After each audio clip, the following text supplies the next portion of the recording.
I noticed the bright blue sky spotted with fluffy clouds for the first time. It is. It makes one believe in endless possibilities.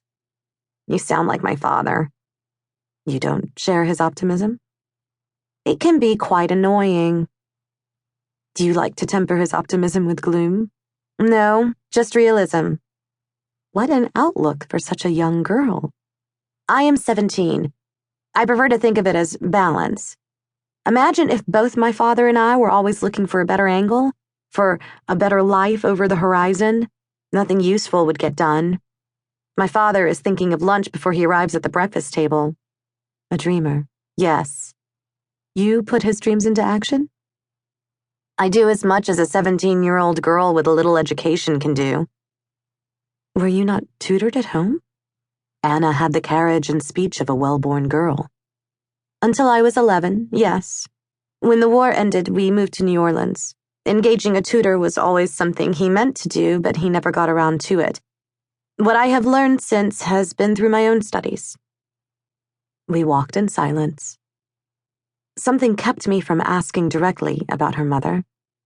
Instead, I searched for a viable excuse for Cornelius's neglect of his daughter's education.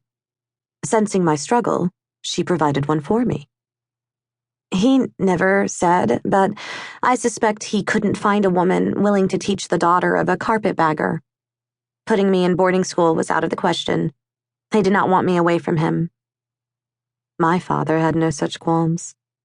You went to boarding school? Not precisely. I went to live with my aunt in England. I was tutored at home with her daughter. How exciting. It would have been if I hadn't been under the chaperonage of my aunt. I had my cousin Charlotte to keep me company. She made England bearable. How long were you there? 7 years. What brought you back to the States? My father.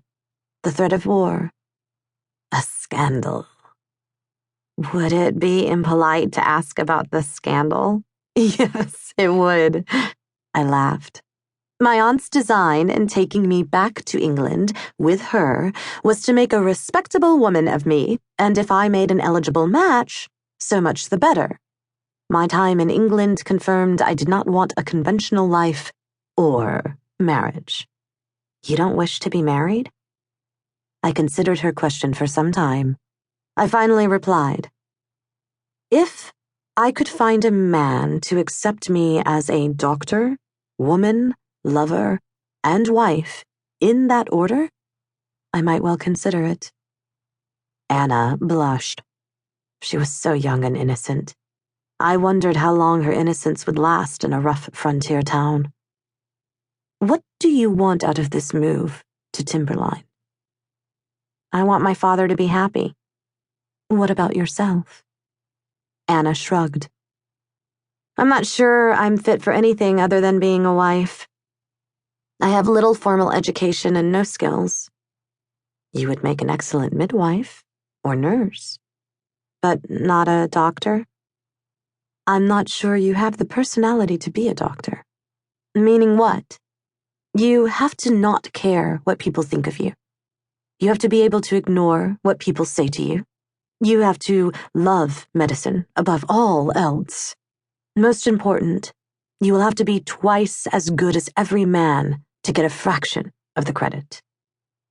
You make it sound so appealing, how could I refuse? Anna chided. After a few steps, she said, in seriousness, what made you choose this path? I gently prodded Piper and thought how best to answer. The safest course would be to tell her nothing. Catherine Bennett was dead, found floating in the Hudson, and so were her reasons for becoming a doctor. Why take the risk by telling her story, even if I didn't use her name? Had I inadvertently been leaving little clues across Texas for Beatrice Langton's Pinkertons to find, if they were indeed following me? I did not think so.